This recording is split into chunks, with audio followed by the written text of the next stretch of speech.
السلام عليكم ورحمة الله وبركاته. معكم محمد في قسمك، اللهم صل وسلم وبارك وسلم على سيدنا محمد وعلى آله وصحبه أجمعين.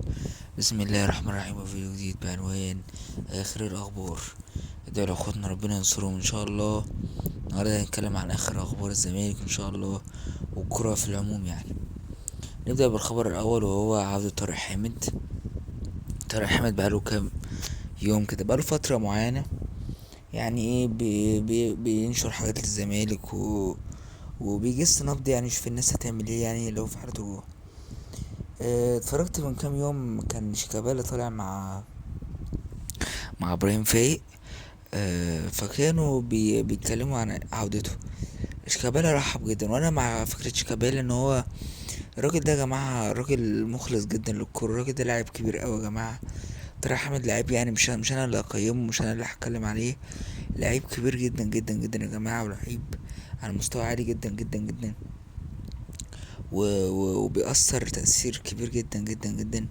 يعني طبعا إضافة كبيرة للزمالك. والله هو متاح إن أنت تجيبه، جيبه، مش متاح خلاص. لكن هو كإضافة، لا، إضافة كبيرة جدا للزمالك.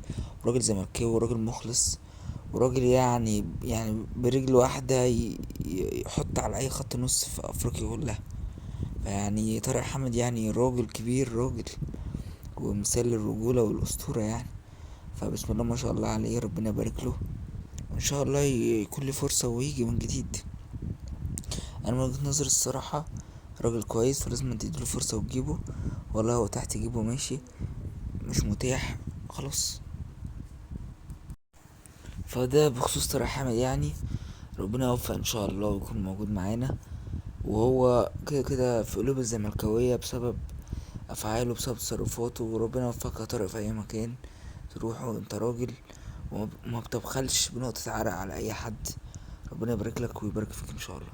تاني خبر معانا، يانيك فيريرا يعني بيبعت رسالة يقولك يا جماعة اللي جاي كويس، النتائج ما نتخدعش في النتائج، واللي جاي ان شاء الله كويس. الراجل يعني احنا بندعمه لانه خلاص ده اللي موجود. عندك ازمة، لازم تدعم الراجل. ربنا يوفقه ان شاء الله طول ما هو مع الزمالك، وان شاء الله خير. هنعمل ايه؟ احنا بندعم الفريق وبندعم المدرب في كل الاوقات وكل الاحوال. هنعمل ايه؟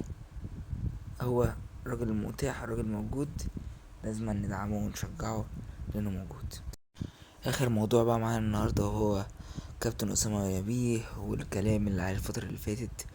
والناس كلها طبعا شغالين تقطيع في الراجل، والناس كلها بتتكلم ايه اللي انت قلته، ايه اللي انت عملته. بص يا جماعه، انا عايز اتكلم في نقطتين. الراجل في نقطه اتكلم بصراحه، كان عفوي شويه في اللقاء، اتكلم براحته شويه، عشان كده الغلط جه عليه.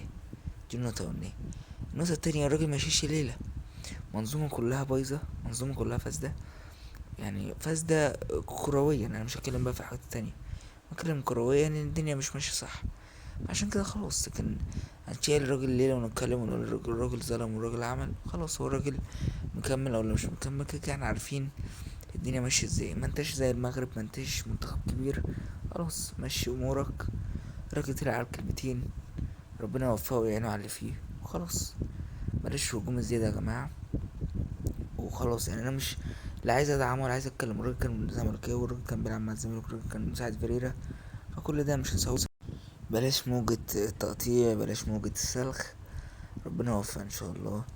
هو راجل طلع على الكلمتين، ربنا يوفقه ان شاء الله في اللي جاي. ربنا يوفق منتخب مصر في كل مكان، وان شاء الله خير ان شاء الله.